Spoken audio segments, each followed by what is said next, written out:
I imagine that one of these plants would be capable of releasing a toxic vapor. I need to find out exactly how it could be done. I shall begin now. Watson, if you are at all optimistic to have dinner this evening, then I'd recommend that you put on the gas mask.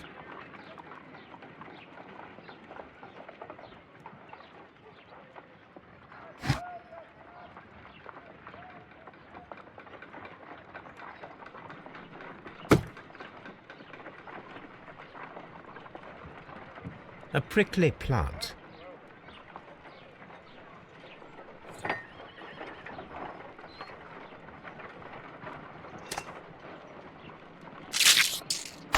How interesting. What a strong and effective defensive mechanism.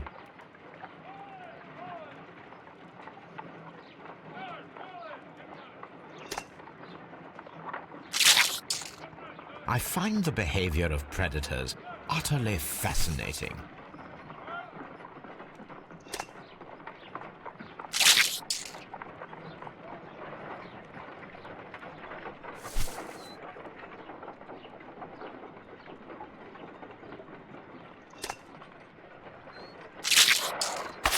How interesting.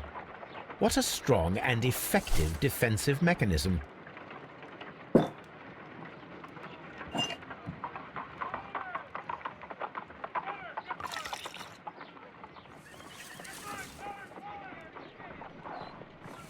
This plant becomes inactive after being drenched with alkaloid.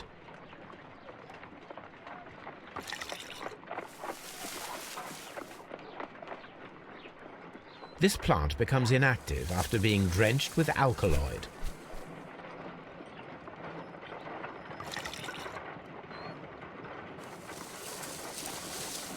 It appears to open after being soaked with alkaloid.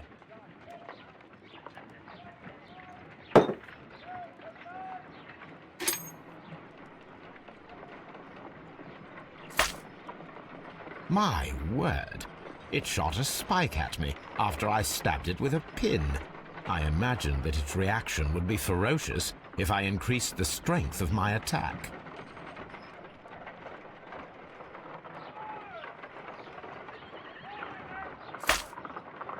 My word!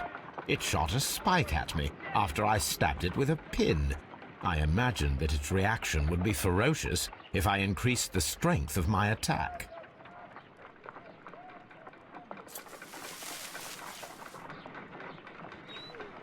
It appears to have fallen inactive after being disturbed.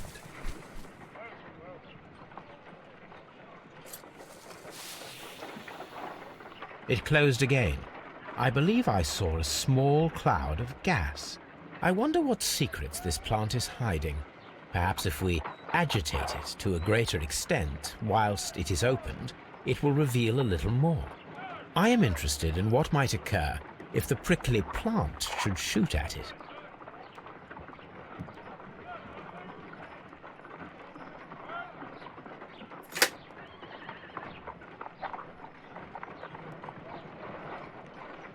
This is a strange and unusual plant. A carnivorous plant.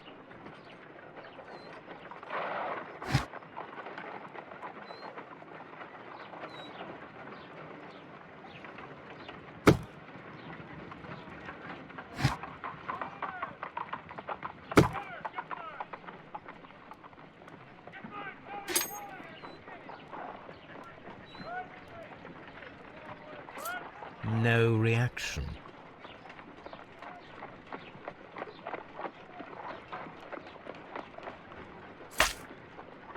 My word!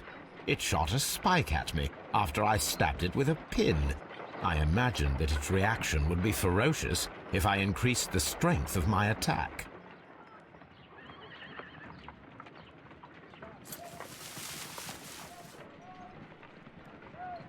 It appears to have fallen inactive after being disturbed. This plant seems to have had no reaction from the caterpillars.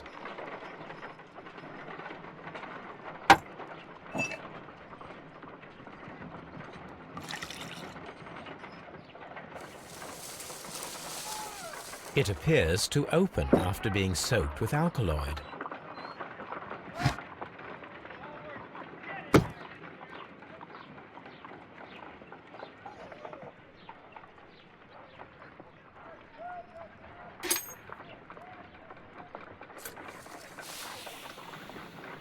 It closed again. I believe I saw a small cloud of gas. I wonder what secrets this plant is hiding. Perhaps if we agitate it to a greater extent whilst it is opened, it will reveal a little more. I am interested in what might occur if the prickly plant should shoot at it.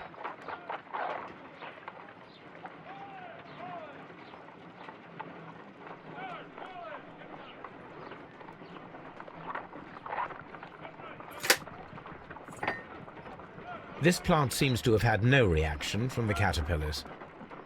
This plant seems to have had no reaction from the caterpillars.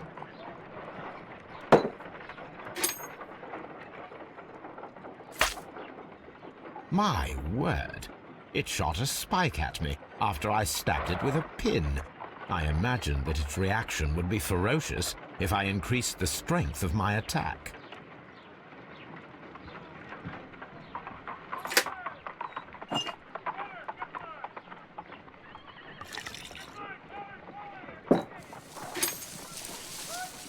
It appears to open after being soaked with alkaloid.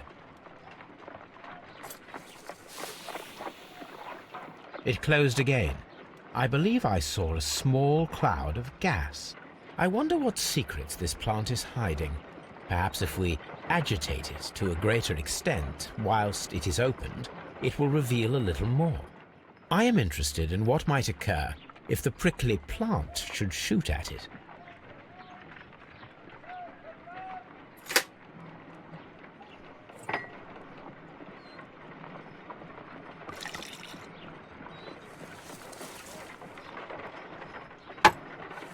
This plant becomes inactive after being drenched with alkaloid. This plant seems to have had no reaction from the caterpillars.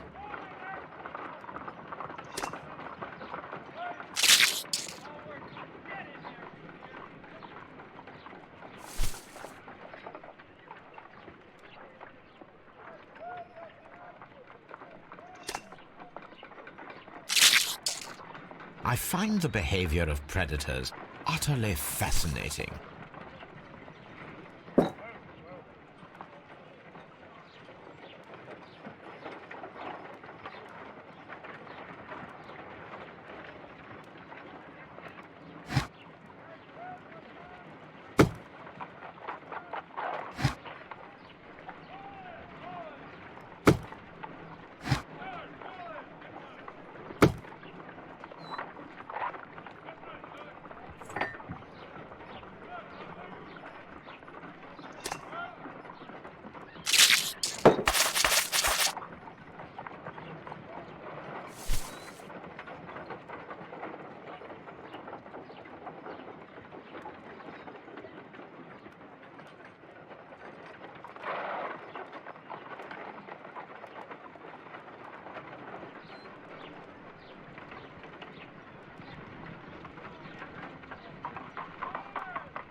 It appears to open after being soaked with alkaloid.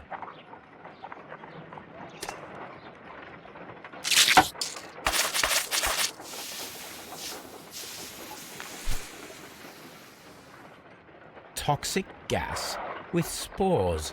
Extraordinary. The plants would be capable of killing only if they were directly next to the victim and stimulated at precisely the right moment. Let us take our caterpillars to the Colonial Collection Room. We may see things more clearly there. It is too early, Watson. Our suspects will be there. Let us investigate Kew Gardens one more time and ask some questions.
Can you tell me if you saw Mr. Montague Dunn on the day of his death? Yes, of course. I met him, and we went to see Albert, his son, at around 9:30. He appeared quite calm. What were you doing on the morning of the accident? After paying multiple visits to Albert, I had a little talk with Miss White. Then I returned to my desk to complete some paperwork. Suddenly I observed that Mr. Dunn was not feeling well, so I ran immediately to fetch Albert. I clearly remember that it was around 10:30, for I was late that morning. Thank you, Mr. Hamish. We shall continue our investigation.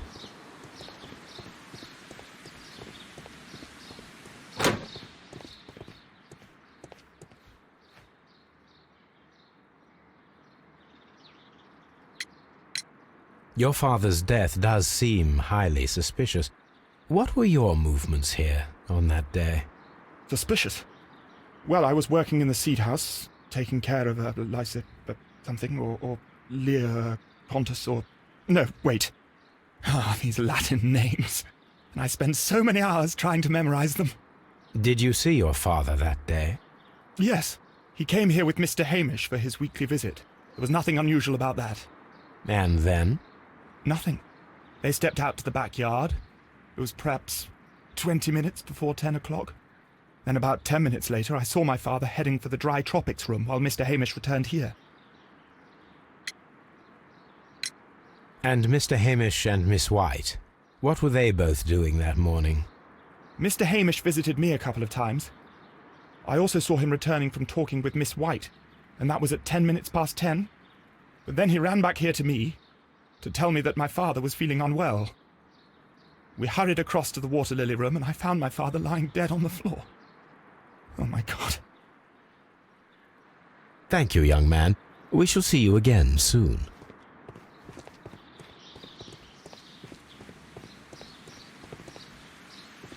Just be careful with the plants during your inspection.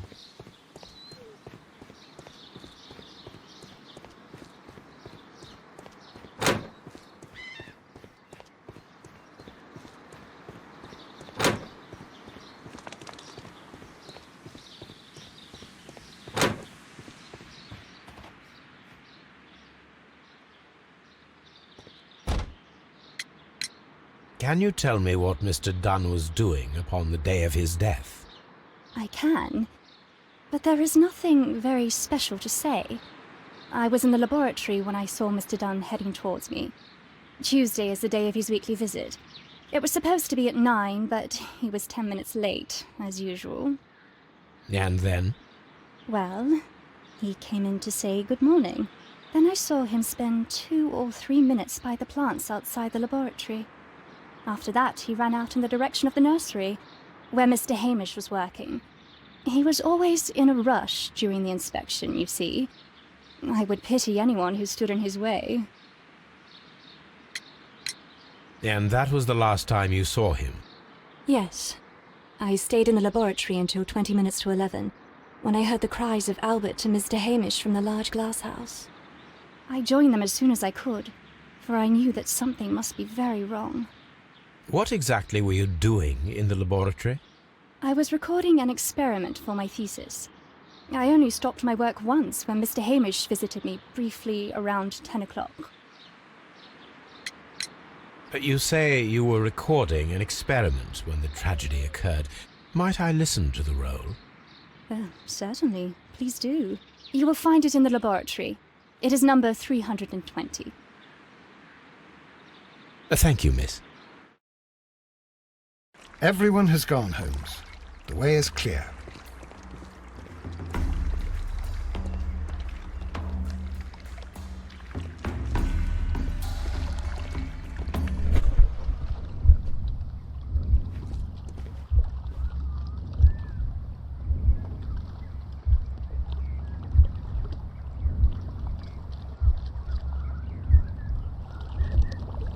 No, it wasn't like that.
When Montague Dunn was standing close by the plants, the caterpillars were released and caused the deadly spores to activate. Panicking, and likely already half asphyxiated, Montague Dunn started back and knocked over the bust. He rushed to the door, but it was locked. He had to force it open with his shoulder. We already know the outcome. Montague Dunn collapsed and died not far from the pool. Well, it is time to perform our experiment on the ventilation system.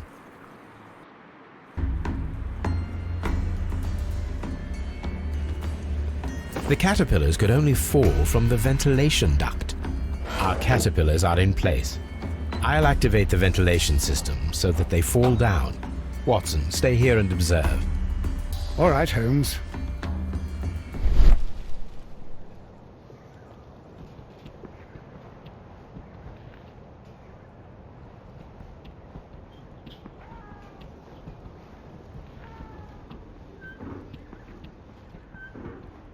These windows were perfectly cleaned.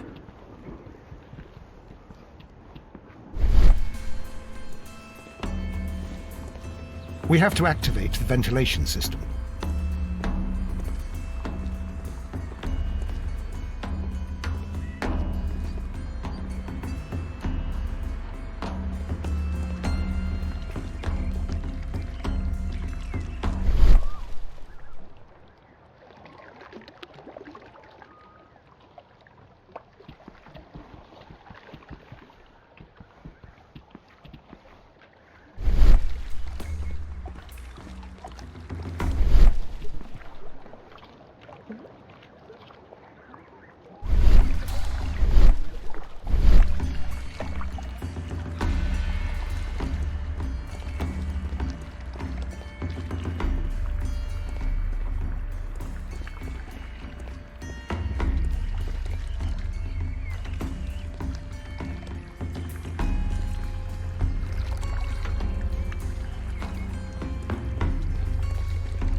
We can see the interior of the Colonial Collection Room from this window.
From here, we are unable to see the interior of the Colonial Collection Room.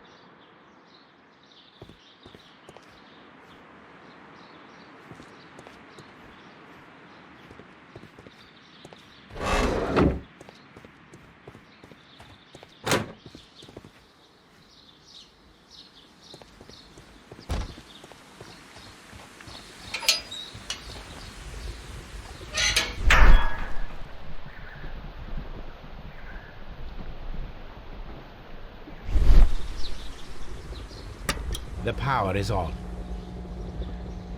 The engine cannot be started whilst the transmission is active. The engine has started.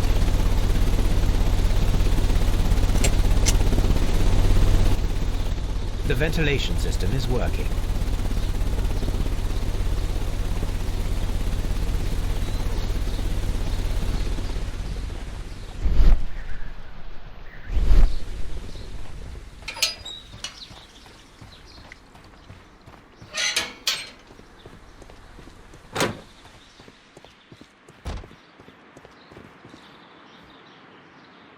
From here, we are unable to see the interior of the Colonial Collection Room. Excellent. This ventilation fan is working. Let us see if I can activate the other one. This is one of the outlets of the ventilation system.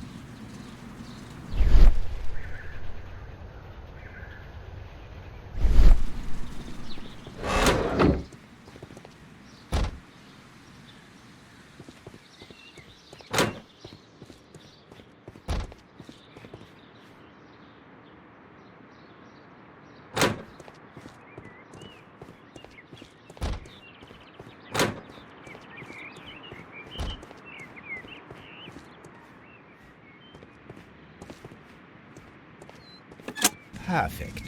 Now I just need to find Watson to check the result. It works perfectly, Holmes. Bravo. Now, if you could just help me to get rid of these caterpillars. Perfect. Now we know how the murder of Montague Dunn was carried out, by activating both Albert's and Mr. Hamish's fans.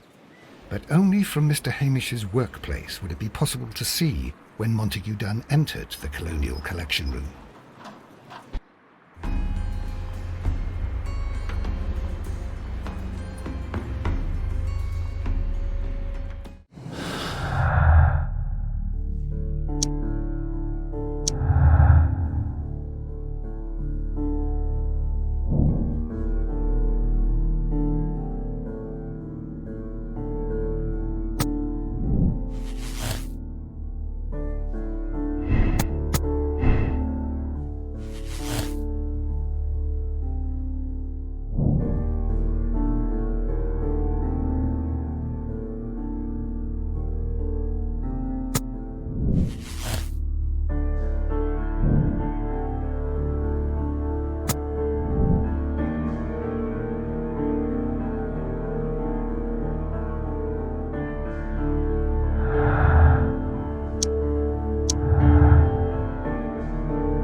Let's go to Scotland Yard.